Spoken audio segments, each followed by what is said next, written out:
नमस्कार सभी को। दोस्तों, जैसा कि आपको पता है, इमरान खान जो पाकिस्तान के पूर्व प्रधानमंत्री रह चुके हैं, वो काफ़ी महीनों से जेल में हैं। अब अचानक से सोशल मीडिया पे ये खबर फैल रही है कि जेल के अंदर उनको असैसिनेट कर दिया गया है, वो मर चुके हैं। अब ये खबर क्योंकि सोशल मीडिया से आ रही है, कोई वेरीफाइड सोर्स नहीं है, तो हम श्योरिटी के साथ नहीं कह सकते कि अभी वो उनके साथ कुछ घटना हुई है या अभी वो सलामत हैं। लेकिन यहाँ पे सवाल ये है कि आखिर ये अफ़वाहें फैल क्यों रही हैं? तो उसका रीज़न ये है कि 1 महीने से ज़्यादा हो गया है, उनके बारे में कोई भी इन्फॉर्मेशन बाहर नहीं आ रही है। इमरान खान की बहनें, उनके वकील, जो भी उनके करीबी हैं, वो 1 महीने से ज़्यादा समय हो गया, उनको उनसे मुलाकात की अनुमति नहीं मिल रही है।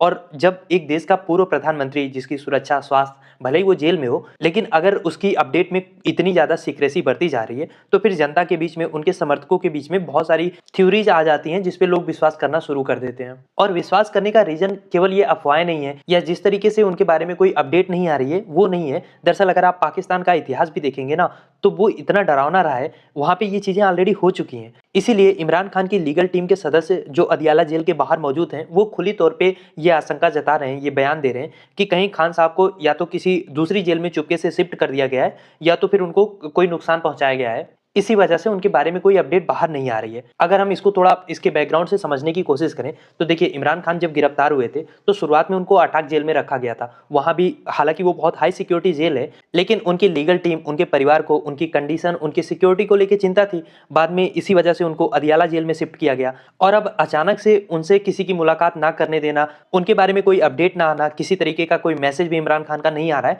तो कहीं न कहीं जो पाकिस्तान की एस्टेब्लिशमेंट है, वो ये चाहती है कि इमरान खान को पॉलिटिकल प्रोसेस से पूरी तरीके से दूर किया जाए या खत्म कर दिया जाए। इमरान खान की एज भी काफ़ी हो चुकी है, तो कहीं न कहीं जब उनको उनके परिवार से, लीगल टीम से नहीं मिलने दिया जा रहा है, तो एक तरीके का मेंटल प्रेशर भी है। अब फिजिकल प्रेशर कितना बनाया जा रहा है, ये तो भगवान जाने, लेकिन इस अनसर्टेनिटी का मतलब ये है कि साइकोलॉजिकली भी जो पीटीआई के कार्यकर्ता हैं, इमरान खान के जो समर्थक हैं, उनका मनोबल तोड़ा जा रहा है। पाकिस्तान की मेन स्ट्रीम मीडिया पे तो पूरी तरीके से वहाँ की जो एस्टेब्लिशमेंट है, सेना है, सरकार है, उनका कंट्रोल है, तो वहाँ पे इस तरीके की कोई खबर नहीं आ रही है कि इमरान खान को क्या हुआ, उनके साथ क्या चल रहा है। लेकिन सोशल मीडिया पे ये जो सेंसरशिप है, इसके खिलाफ काफ़ी बयानबाजियाँ हो रही हैं। पीटीआई के नेताओं के बयान और उनके जो सोशल मीडिया पोस्ट हैं, वो इकलौते सोर्स बचे हैं जहाँ से ये खबरें बाहर आ रही हैं। और जैसा कि मैंने कहा, इमरान खान के साथ जो हो रहा है या जो अफवाहें उड़ रही हैं, उसकी हकीकत तो बाद में ही पता चल पाएगा, लेकिन ऐसी चीज़ें ऑलरेडी पाकिस्तान के इतिहास में हो चुकी हैं। इनका पॉलिटिकल कल्चर इस तरीके का रहा है। जुल्फ़िकार अली भुट्टो को 1979 में सैन्य शासक जनरल ज़ियाउल हक ने शासनकाल में ही अपने फांसी दे दिया था। उनका कोई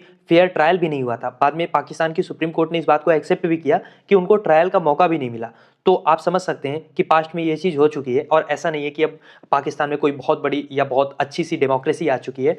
तो जो एग्जाम्पल है, जिस तरीके की पहले कंडीशन थी पाकिस्तान में, वैसी आज भी है। जो पहले हो चुका था, वो आज भी हो सकता है, क्योंकि आप ये बात तो मानेंगे कि इमरान खान की पाकिस्तान में, उनकी आवाम में पॉपुलैरिटी बहुत है। और जो इनके सेना प्रमुख हैं या जो इस समय वहाँ के प्रधानमंत्री हैं, शहबाज शरीफ, इनकी जनता के बीच में उतनी पॉपुलैरिटी नहीं है। ये एक तरीके से पपेट है। तो इनकी कोशिश तो ये होगी कि कहीं न कहीं जो पॉपुलर लीडर है, उसको जुडिशियल प्रोसेस में ही एलिमिनेट कर दो, ताकि उसकी वापसी ना हो पाए। और इमरान खान के खिलाफ जितने भी मामले दर्ज हैं, चाहे वो तोशखाना केस हो, साइफर केस हो या जो भी मामले हैं, उनकी सुनवाई भी जिस तरीके से फास्ट ट्रैक में बहुत सीक्रेसी के साथ किया जा रहा है, वो सारा कुछ जो भुट्टो के साथ हो चुका है, उसी ट्रायल की याद दिलाता है।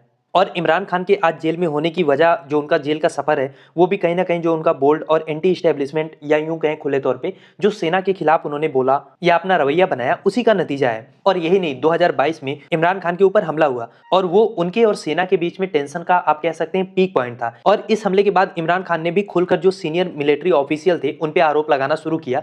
और ये ओपन चैलेंज पाकिस्तानी सेना को किसी तरीके से एक्सेप्ट नहीं था। पाकिस्तान में सेना को इंस्टीट्यूशन से ऊपर माना जाता है और जो कोई भी इस स्टेटस को चेंज करने की कोशिश करता है, उसको सिस्टमेटिकली हटा दिया जाता है, फिर चाहे वो भुट्टो हो या इमरान खान हो या नवाज शरीफ हो। अविश्वास प्रस्ताव लाके इमरान खान की सरकार को गिरा दिया गया और सत्ता से हटाने के बाद उन पे करप्शन के इतने आरोप लगे कि वो जेल से कभी बाहर ही ना आ सके। अगस्त 2023 में उन्हें 5 साल के लिए राजनीति से भी बैन कर दिया गया और ये बैन इसलिए किया गया था ताकि वो फ्यूचर में जेल से भी किसी इलेक्शन में पार्टिसिपेट ना कर पाए। इसके अलावा जो पीटीआई पार्टी का चुनाव चिन्ह था, वो भी छीन लिया गया। उनकी पार्टी पीटीआई के जो भी लीडर थे, जो भी वर्कर थे, उनके ऊपर भारी क्रैकडाउन मिलिट्री ने किया। और ये सब कुछ बस इसलिए किया गया था कि जिस तरीके से पाकिस्तानी सेना का चहेता होने के नाते वो प्राइम मिनिस्टर की गद्दी तक पहुंचे थे, उसी स्पीड से उनको इरेज कर दिया जाए, पॉलिटिकल मैप से उनको खत्म ही कर दिया जाए। और ये पाकिस्तान की पॉलिटिकल इंजीनियरिंग का एक क्लासिक एग्जाम्पल है। हालांकि इमरान खान ने केवल अपने दुश्मन देश के अंदर नहीं बनाए, अमेरिका के साथ भी उनके रिलेशन बहुत अच्छे नहीं थे। वो काफी ज्यादा प्रो रसिया और प्रो चाइना थे। उन्होंने खुल के आरोप भी लगाया कि उनको गद्दी से हटाने के पीछे यूएस की कॉन्स्पिरेसी है। जो बाइडेन के साथ तो उनकी बातचीत भी नहीं हो रही थी। और आज के समय में जिस तरीके से पाकिस्तान और अमेरिका के रिश्ते सुधर रहे हैं, तो ऐसा नहीं लगता है कि अगर इमरान खान के साथ बहुत कुछ हो भी जा रहा है जेल में, या मान लीजिए उनकी डेथ हो गई है, उनको मार दिया गया है, तो भी उस पर यूएसए या जो भी वेस्टर्न पावर है वो बहुत ज्यादा रिएक्ट नहीं करेंगे। और रही बात चाइना और रसिया की, तो वो भी इस लंगड़े घोड़े को बचाने नहीं जा रहे हैं, जिसके वापस से सत्ता में आने के चांसेस बहुत कम है, ना के बराबर है। तो वो भी बस चुपचाप तमाशा देखेंगे। तो मेरा पॉइंट ये है कि इमरान खान के साथ जो कुछ भी हो रहा है या उनकी जो भी कंडीशन है,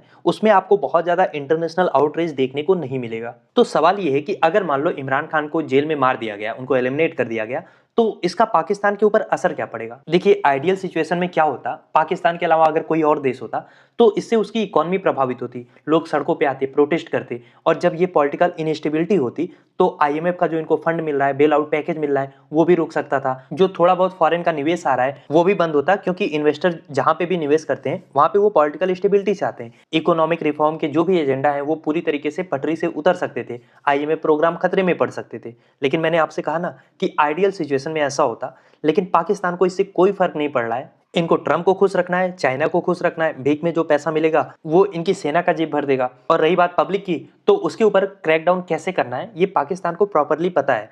तो बहुत ज्यादा पाकिस्तान के केस में कुछ ज्यादा चेंज होने वाला है नहीं।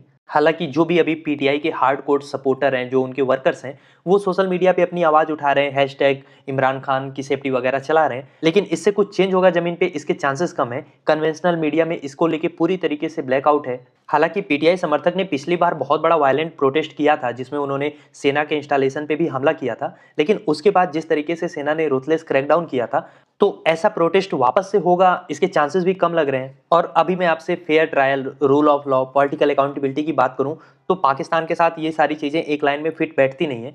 बॉटम लाइन ये है कि जनरल आसिम मुनीर के नेतृत्व में पाकिस्तानी स्टेब्लिशमेंट इमरान खान को परमानेंटली एलिमिनेट करना चाह रही है, न्यूट्रलाइज करना चाह रही है। और इस समय उनके पास अमेरिका का भी सपोर्ट है, चाइना भी चुप है, रसिया भी कहीं ना कहीं पाकिस्तान को एक डिफेंस बायर के रूप में देख रहा है, तो वो भी इस स्टेब्लिशमेंट से पंगा नहीं लेगा। मतलब क्यों ही इसमें उंगली करेगा, उसको प्रॉफिट कमाने से मतलब है। और हाल ही में अभी पाकिस्तान में जो उनका कॉन्स्टिट्यूशन में रिफॉर्म हुआ है, वो आसिम मुनीर को एक सुप्रीम पावर, सुप्रीम लीडर की तरह इस्टेब्लिश करता है। और वहां के अभी जो पीएम है शहबाज शरीफ, वो पूरी तरीके से आसिम मुनीर की मुट्ठी में एक पपेट की तरह काम कर रहे हैं। तो कहने का मतलब ये है कि इस समय पाकिस्तान में जो इस्टेब्लिशमेंट के खिलाफ इकलौती आवाज बची थी, इमरान खान, उसको ये लोग जेल में ही सिस्टमेटिकली निपटा देंगे। इसके अलावा और कोई हर्डल इनके रास्ते में है नहीं। तो ये अफवाह सोशल मीडिया से उठी है या मिलिट्री ने खुद ही इस अफवाह को उठाया है, ताकि एक लिटमस टेस्ट कर सकें कि आखिर पब्लिक इस पे रिएक्ट कैसे करती है। और अगर बहुत ज्यादा रिस्पॉन्स नहीं आता है तो बहुत जल्द ये जो अफवाह है इसको ये लोग सच में भी बदल देंगे, या हो सके बदल ही चुके हों।